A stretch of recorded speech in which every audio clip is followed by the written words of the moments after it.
Anthony was a humble lumberjack who lived in a small cabin on the outskirts of the city in the middle of a large forest, in which there was a kind of village that years ago had been formed by a group of peasants who, despite their low resources, managed to settle their homes in that place.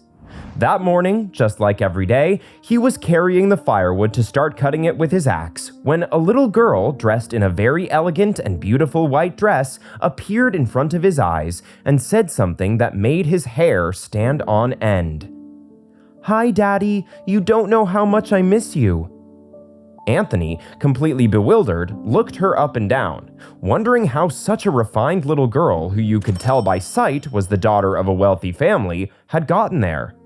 Not knowing what to do, he looked in all directions in search of her parents or the person who had brought her there, but he saw absolutely no one, and then when he looked back at the girl, a new shiver ran through his body, for she had disappeared without a trace.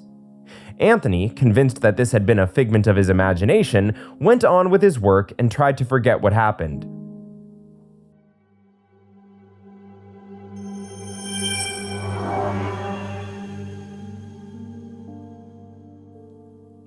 The next day, the lumberjack was humming his favorite song when the same little girl appeared again out of nowhere, greeting him excitedly and calling him daddy again, making his face turn pale with fright. Day after day, the story kept repeating itself, so Anthony began to think that it was a ghost that for some reason was haunting him. However, he finally discarded this idea when on one of her visits, the little girl got so excited talking to him that she ended up hugging him, and when he felt her warm body clinging to his, he knew that this was a real girl. But how could I be her father, he wondered after she left. Besides, as he saw her delicate mannerisms and elegant attire, they were more convinced that the girl must have come from an upper-class home. He had always lived alone in his cabin and had never been involved with any woman, much less one of high society. The tender little girl, who after several weeks of going without fail to visit him, introduced herself as Rose. She seemed so convinced of what she was saying and was so happy every time she came to his cabin that he could not help but be moved, and with great gentleness, he began to draw her out in conversation and let her play with his puppy while she stayed with him. Weeks went by, and although Anthony began to enjoy more and more the company of the little girl, who for some inexplicable reason awakened his paternal instinct, intrigue took over him every time she so firmly called him daddy, and with sparkling eyes told him how much she loved him and wanted him to come home. Despite her thoughts, Rose was so clear-headed and intelligent that it was impossible to believe that all this was the result of some mental illness affecting her. It was then that one afternoon, while the two of them were with the puppy, watching the animals of the forest, drinking water in the river, Anthony asked the little girl why she was so sure that he was her father. But when he insisted that she give him a better explanation, she, with a saddened face, apologized for not being able to give more details, since her mother had forbidden her to do so, as it could make things even worse. Still more confused with her words, Anthony asked Rose to at least show him a picture of them together, or something that could prove that what she was saying was true. After hesitating for a few seconds, the little girl agreed and said she would try to take one from her mother's room. "I wish you could come back with us. She misses you so much too, Daddy. I love you. Bye," exclaimed the little girl before leaving. That night, the woodcutter felt so anxious at the thought that the next day he might be able to put an end to the mystery that he could hardly sleep. However, as evening fell, no matter how much he waited for the timely visit of tender Rose sitting by the window, she did not appear. The following days, the situation was not very different. No matter how hard he looked, there was no trace of his sweet little friend. Worried that something had happened to her, Anthony asked several of his neighbors if by any chance they had seen her or knew of any child of wealthy people who was missing. None of them could give Rose's reasons, nor had they heard in town that any little girl was missing. The woodcutter, doubting once again what had happened and questioning whether it had all been a figment of his imagination and he was losing his sanity, decided to go on with his life and not give the matter any more thought. However, a feeling of nostalgia overwhelmed him every day as he went into the woods to cut firewood with his dog, And as he passed by the creek, he remembered the fun times he had spent with Rose playing and teaching her the names of the different trees and animals he came across. The parental connection that had been born within him generated a great sense of emptiness.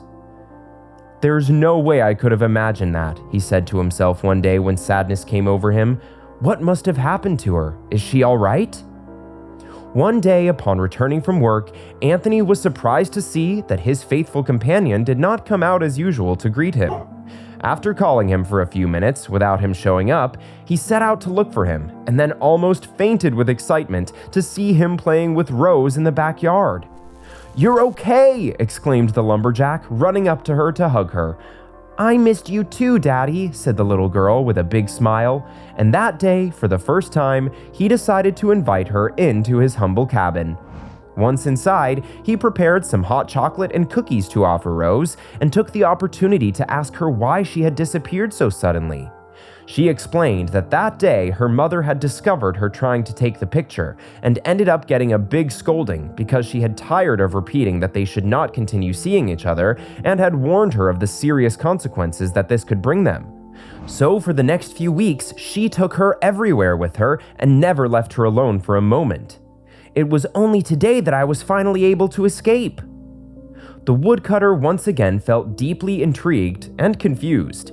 So willing to clear everything up once and for all, after saying goodbye to the little girl who left hopping with joy after telling him that she had no idea how long she wanted to taste his delicious cookies again, he waited a few minutes to then leave after her. A few yards from her house, a luxurious car with a chauffeur was waiting for little Rose. Seeing her get in, Anthony hurried back and started his old truck so he could follow them, taking care that the driver was not aware of his presence. The lumberjack followed them until they finally entered a luxurious mansion where a refined and very beautiful woman was waiting for the very angry little girl. As he got out of his car and saw them both standing in front of that house in more detail, a myriad of memories came to Anthony's mind, who had to sit for a moment in his hiding place to get over it. With his eyes filled with tears, he ran towards the mansion while shouting, "Rose! Sarah! I remember everything!" The mother and the little girl, crying with joy, went to greet him and hugged him tightly. They still could not believe that this miracle had happened. Anthony was actually a powerful billionaire who was also a fan of extreme sports.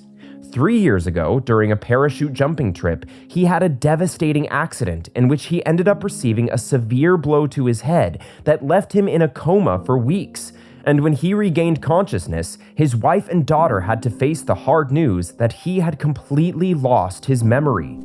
As the months went by, seeing that his situation did not improve and he was still unable to bring to mind absolutely nothing of his past life, the doctors advised Sarah to put into practice a therapy that consisted of taking her husband to some place that would connect him with his childhood and his happiest memories, since this could help him little by little to remember his memory. She agreed to take him to a humble cabin at the foot of a mountain, which looked very much like his grandparents' house where he had grown up. Time passed, but Anthony did not recover. Shattered, but holding on to a little hope, Sarah decided to let him go on living the life he seemed to enjoy, apart from her and her little daughter. After that night, there was not a day that went by that Anthony and his wife did not thank their daughter that thanks to her innocence, love, and insistence, she had managed to heal her father and bring him back to them, so they could return to being the beautiful and loving family they were before that tragedy. There are bonds that are unbreakable, and there is no force more powerful than love, since it is the only one capable of making possible even the most incredible miracles. What did you think of Anthony's incredible story? Leave me your opinion in the comment box, like and share this video, and if you haven't already done so, subscribe to this channel so you can enjoy all the stories that I bring to you every week. I wish you a day full of blessings. Now I recommend you to watch this video.